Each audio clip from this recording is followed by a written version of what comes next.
Story time. Go!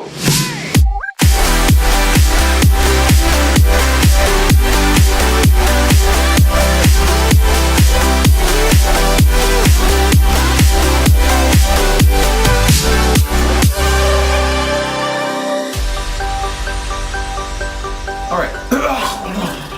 What story do you want to tell? Why don't we start off with your story about motorcycling and crashing motorcycles? Alright, where does one start? So we're in Vietnam. We all bought $300 Honda Win motorcycles. They're pretty much pieces of junk and they broke down every day. And if you don't know, Vietnam is loaded with motorcycles. So the roads are packed. So we've been doing it for about a week now, so we're sort of getting the hang of things. Now we're on the highway, so the roads are actually also packed with like semis and big vehicles. So we're coming up on the right side. I'm ahead of the other guys for whatever reason. I was passing a Vietnamese man on his bike on the right. And on the right side there's a little lip that goes up to the sidewalk, so it's not a curb, so you could drive up if you wanted any time, but there are people also there, so don't do it. I'm passing this guy on the right, and a semi is also in the area. We're catching up to the semi, I suppose. And he decides that maybe he's a little too close, so he cuts in and didn't see me approaching and squeezed me in against the curb. But at this particular moment, there was a stack of cases of beer, 5 or 6 feet tall,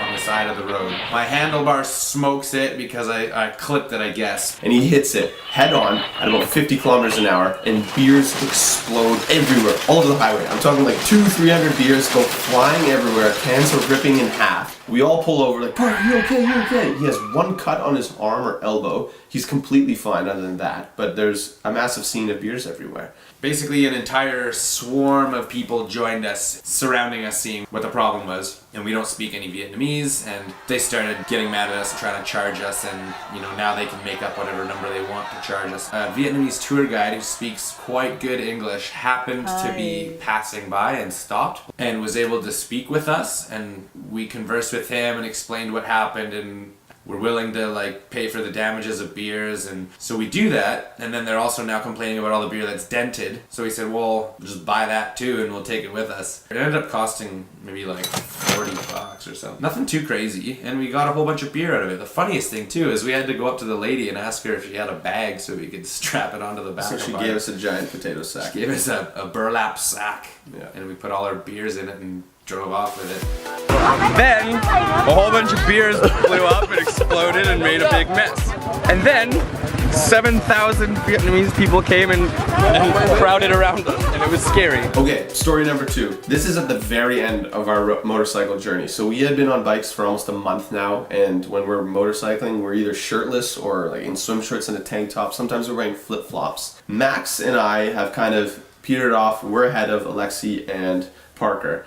And we're on our first highway that was asphalt. So we're just flooring it. And by flooring it, these motorcycles max out at about 90-95 kilometers an hour. And it's the first highway that we see other cars on. Max and I are passing semis in and out, and these 2 black sedans come up and pull up right behind us really quick. So we go into the traveling lane on the right, and this car just started to veer towards us as if they didn't see us, so they were trying to bump us off the road. I was in front of Max, so I hit my brakes and pulled to the right, and Max was on my right wing. So I clipped his front tire. Max, his bike falls down, and we're going 90 kilometers an hour. He's wearing shoes, swim short, and a tank top, and his big helmet. He starfishes and skids along the highway until he comes to a complete stop, and we all pull over, like, hoping that the kid's still alive. Meanwhile, trucks are driving past going 100 clicks. Yeah. We turn around and look. Max stands up and goes, "Woo!" Jumps and does a heel click because he's in shock and just stoked to be alive. Pull him off the side of the road, pick up the pieces of his bike, which was so funny because we crashed in front of a Honda retailing shop. So they managed to fix up his bike and we left. But Max was covered head to toe in road rash. Road rash. Yeah, which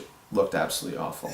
He had one of those nice digital cams in his pocket, and when he was falling, he said he put a lot of weight on his hip, which is just where it was, and the camera totally shredded. We think that the camera took a lot of weight, therefore it saved him from more skin coming off his body. He got a full body wax shortly before that, and we're still wondering whether that helped him in his road rash slide. Got rid of the friction. Okay, listen, the takeaway points are this. Motorcycles are awesome, but they're extremely, extremely dangerous. So, 1, Don't be a novice on a motorcycle. Learn. Take side streets and be in the back roads until you're comfortable. 2, know the traffic flow and the way people drive in the country that you're in. 3, wear protection. I'm not talking about the thin rubber stuff. I'm talking about helmets, shoes, jeans, long sleeve, because if you crash and you're not wearing that stuff, it's gonna suck. Know your limit, play within it, be a hero. GoPro. Bridget. Catch us next time on Story Time!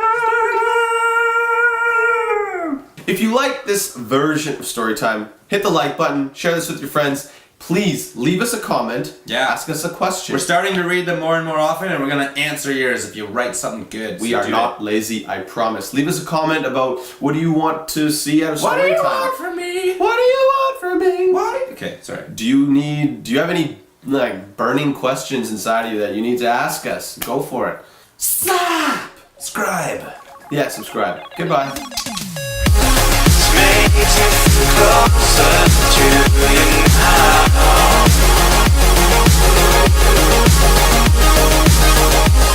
Makes me feel close to you somehow.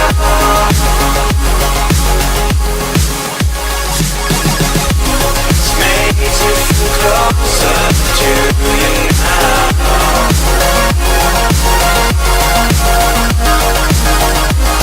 Makes me feel close to you somehow.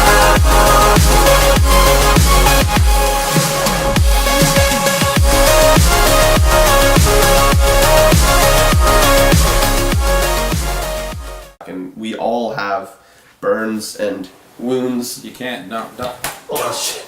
Sorry, bud. I just knee in the mouth. Well, anyway. Only he knows how hard he just hit me in the face.